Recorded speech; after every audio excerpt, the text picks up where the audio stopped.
Gotcha. Ah, that's better. ProtectYourBubble.com, proud sponsors of Swipe on Sky News.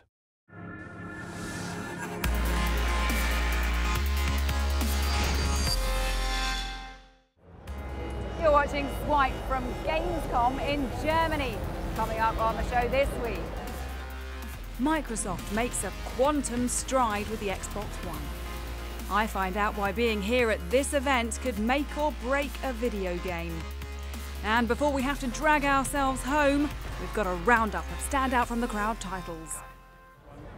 Hello and welcome to Swipe from Gamescom, one of the biggest video gaming events in the world. There's almost 200,000 square meters of exhibits here, plenty of big names showing off their new releases and games kit to play on.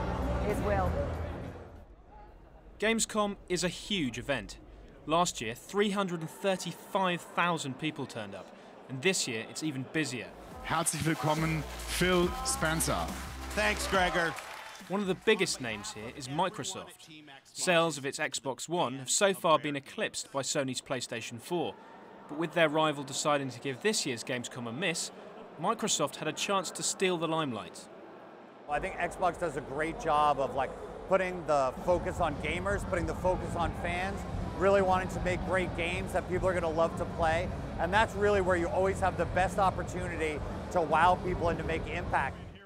One of Microsoft's biggest announcements was DVR, the ability to record TV shows onto your console. But a new game, Quantum Break, also got plenty of attention. It's packed with stars including X-Men's Shawn Ashmore and Game of Thrones' Aidan Gillen. There'll also be a TV show to run alongside it. But was all of this enough to wow the critics? They did have quite a good showing. They showed off gameplay of Quantum Break, which has been quiet for a long time. They showed off Scalebound, which went down really well. This is a new game from Platinum. But at the same time, they relied really heavily on their old favorites. So Tomb Raider, which is now theirs, I guess, for a little bit. They relied on Halo. They really were pushing Windows 10. It seemed like they were just not announcing anything new. One of the other big beasts at Gamescom is Electronic Arts. They're best known for making sports games like the FIFA series, but recently they've branched out into different genres. We were given a glimpse of Star Wars Battlefront and the puzzle game Unravel, featuring a fluffy character called Yanni. I think it sits nicely inside the Electronic Arts family, and it's something that I think is important for the company, not only as a single title, but also both internally and externally. I think it helps EA to become a little bit more personal, maybe. Gamescom isn't just about new games. Oculus are here with their virtual reality headset, and HTC have turned up with this, the Vive, something they hope will be hugely popular with gamers. The reaction we've gotten so far, just people using the dev kit and going through the demos, has been overwhelming. Probably of any product I've ever been around, I've never seen people walk out with such a, an oh my god, I can't believe what I just saw type of feeling. Now obviously, we've got to translate that into a number of different applications that deliver that same experience, but I'm confident that the product's going to deliver upon that. So how important is Gamescom to the video games industry? Gemma's been finding out. Guy, you're a games expert and journalist. You and your colleagues travel from all over the world to be here at Gamescom. Why is it such a big deal? Well, there's a few major events on the gaming calendar. E3 a couple of months ago in June is where all the big games are announced. But Gamescom here in Cologne in Germany is where 250,000 people get to play those games for the first time. And myself as a journalist, I get to play a lot of these games for the first time. That's why I rack up those air miles coming to these sorts of shows. Is it a make or break situation for the games makers? Do they have to get their titles seen here for them to be a success? Yeah, I mean the big games that come out on platforms like PlayStation 4 and Xbox One, they have to get them in the hands of consumers because those consumers have to decide whether they're going to spend £50, £60 on whether they're going to buy these games. So they travel, 250,000 people travel specifically to these shows to get those hands on, queue for hours a lot of the time, and decide whether they're going to spend 60 quid on games that are there, for the next year. And not just big name makers, you've got the indie space titles too. Yeah, I mean the games market's changed a lot over the last few years. You've got mobile titles, these sort of titles that we're looking at around us, big PC games, big console games. The trouble with the indie space is they don't have a lot of money to spend on coming to these sorts of events, so those indie gems like Minecraft and Candy Crush and Angry Birds are more difficult to find at trade events like this. Are these events still as fresh every year? Do they feel new?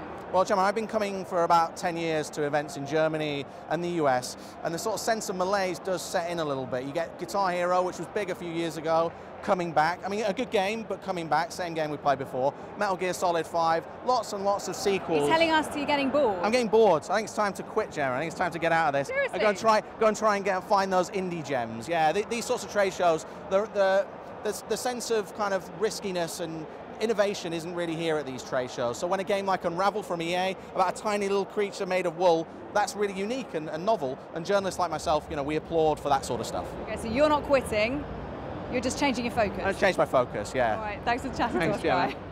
There's someone else here. You're watching Swipe.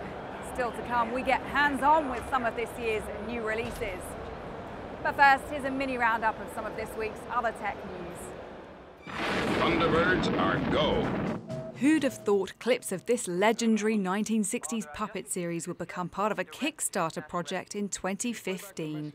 A documentary producer is raising funds to create 3 brand new episodes of the classic Thunderbirds series using original voice tracks and retro production techniques. It's a way of celebrating the 50th anniversary. It's a long way from puppetry, but this quirky robot's turn on crowdfunding site Indiegogo seems to have been going so well it's been extended. Buddy, described as a hands-free helper, interacts with you and your family. Among other things, he can answer calls, patrol the rooms in your home, give you dinner suggestions and play your favourite music. Buddy, turn on the lights. But one robot hasn't fared so well this week. Hitchbot had successfully hitchhiked across Canada and parts of Europe before beginning its latest journey in Massachusetts last month. But 2 weeks on, the robot was decapitated and dismembered on the streets of Philadelphia. He's not holding it against humanity, though. Hitchbot tweeted, "My love for humans will never fade." There really is so much to have a go on here. And with loads of new titles, who would even try and whittle it down to a few favourites? Well, Andy Farrant. Right, well, Star Wars Battlefront for a start. They're showing off the new Fighter Squadron mode here at Gamescom. Red 15 going in. They announced they weren't going to be having space battles in Star Wars Battlefront. That disappointed a lot of people. But what they do have is dogfighting between X-Wings and TIE Fighters in kind of low orbit, so you're above a planet. There's X-Wings and TIE Fighters, it's dogfighting, you've got lasers flying everywhere, things exploding. It's incredibly frantic, but like super exciting. And there's objectives, it's 10 versus 10. So 10 X-Wings, 10 TIE Fighters, but they've also got 10 AI ships of each kind, so the sky is absolutely full of spaceships. There's objectives you're supposed to destroy, troop transporters, things like that, but there are also pickups that you can get to turn you into kind of iconic spaceships from the Star Wars universe. So the level we were playing on had a pickup to turn you into the Millennium Falcon, for example. So you can finally get a chance to pilot the Millennium Falcon, which I think I've wanted to do since I was about 5. I've also played some of Call of Duty Black Ops 3's multiplayer here at Gamescom, which was really cool. It's interesting, they've changed the traversal method for the game in this. So they added double jumps in Advanced Warfare, but now it's more of there's a meter for how you can move. So you can jump up and then sort of dart left, or you can dart right. You can use it to slide along the ground. So they're trying to kind of mix up the way you move around the levels, which is cool. And also you play as different operatives this time, which have different abilities. They're sort of the way you earn a Titan in Titanfall by playing the game. You earn these abilities. So one character, his arm turns into a minigun. Another one's got these gravity spikes that he slams into the ground, and they make a big area of effect attack. So I think that's going to have quite an impact on the way that people play Call of Duty. I mean, the gravity spikes, particularly in something like Domination, is going to be super useful for capturing the flag. You gotta love it. And also saw a bit of Mirror's Edge Catalyst, which is the sequel to the first Mirror's Edge, which was kind of an overlooked classic a bit. A lot of people really liked the game, but it didn't sell super well. DICE are using this opportunity to make the sequel into, they're kind of building on what they did in the first game and adding a bunch of stuff, so it's got a more overt story this time, and they've changed the controls a bit, the traversal's a bit easier to get your head around. I'm here. Got it. They're taking guns out of the game as well, so the combat is now really based around the free running. It's about avoiding people and then striking when you get the opportunity. I think it's going to be something that's quite different from a lot of the other games that are out there. I think it's one worth keeping an eye on. Well, Well, that's it. Don't forget to take a look at Sky News on mobile and iPad for some bonus features from this week's episode. I'll see you again next time. Bye-bye.